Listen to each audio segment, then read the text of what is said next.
Bom dia a todos! Hoje nós vamos falar um pouco sobre as metodologias e propostas pedagógicas inovadoras da Escola Reggio Emilia. A proposta pedagógica de Reggio Emilia possui uma metodologia inovadora em termos de educação e coloca a criança como protagonista, ou seja, ela ocupa o lugar principal do acontecimento, onde aprende e ensina ao mesmo tempo. A metodologia de Reggio Emilia evidencia que a diferença da subjetividade reforça o valor de cada indivíduo e, por isso, zela por um modelo educativo que dê conta de todas as particularidades dos estudantes e de suas famílias.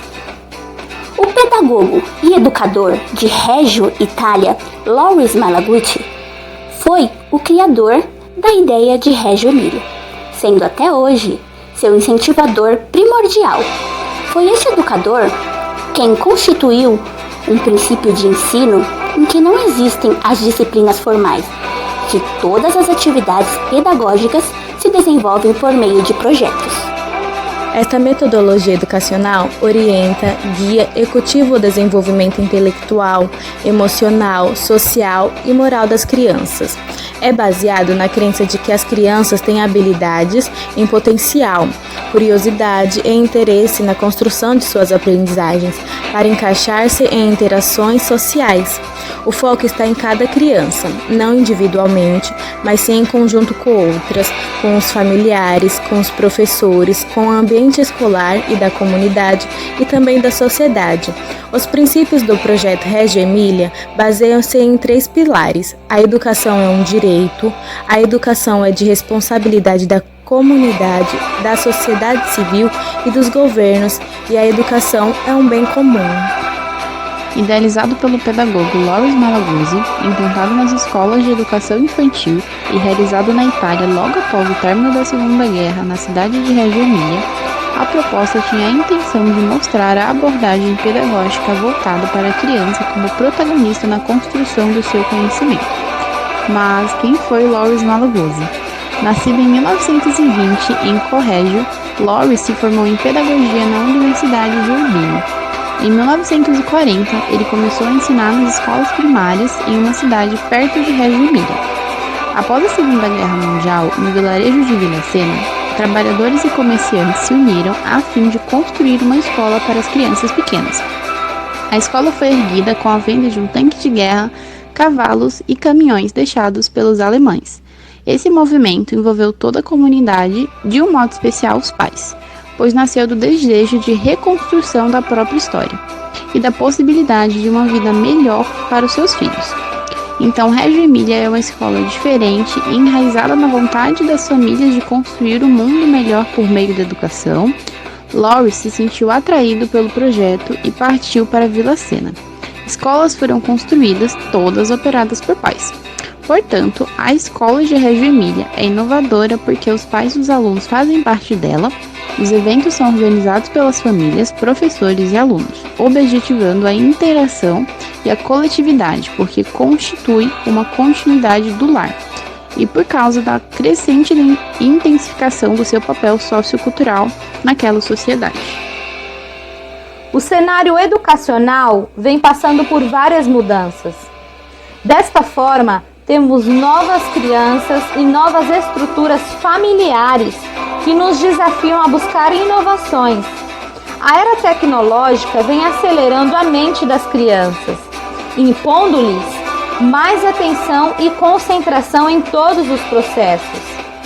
Neste contexto, os métodos devem ser inovados e necessita-se de um olhar diferente sobre o processo de ensino e de aprendizagem, de como ele pode ser mais efetivo para as nossas crianças, que possuem habilidades e competências múltiplas e distintas.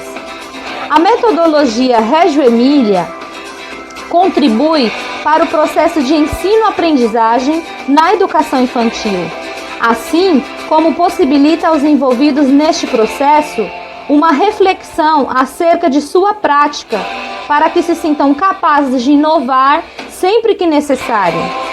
As experiências de Reggio Emilia, esse seu contexto histórico e social, ao longo das últimas décadas, estabeleceu um novo marco para a educação infantil, sobre uma nova filosofia acerca da criança e da infância, a qual vê na criança o protagonista de todo esse processo, como um agente mediador e potencializador de suas habilidades e competências.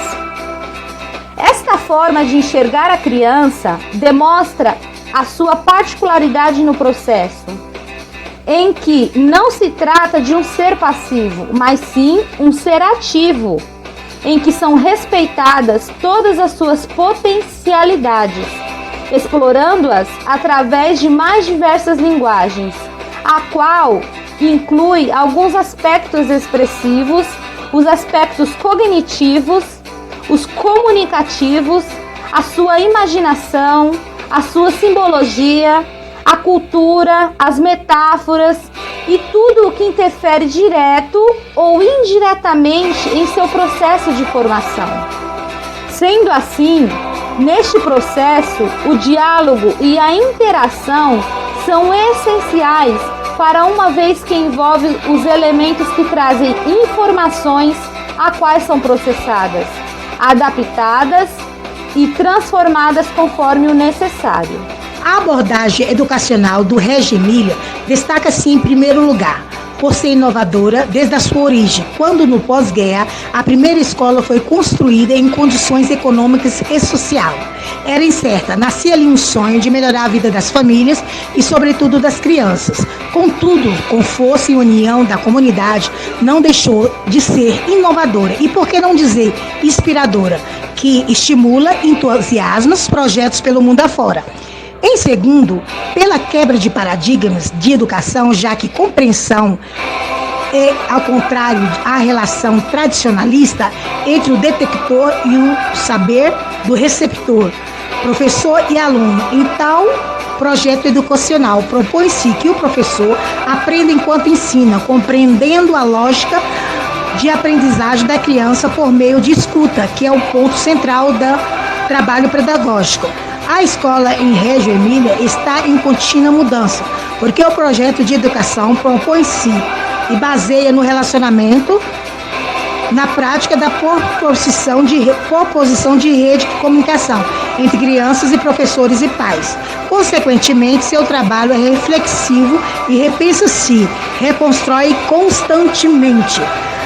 A respeito do protagonismo infantil, conclui-se que para as crianças se torne protagonista do conhecimento, é preciso que esteja em um ambiente social e intercâmbio com outras crianças e adultos, participando de prática social e historicamente, construindo internalizações e experiências vividas em que ele participa dominar conceitos, valores e formas de comportamento.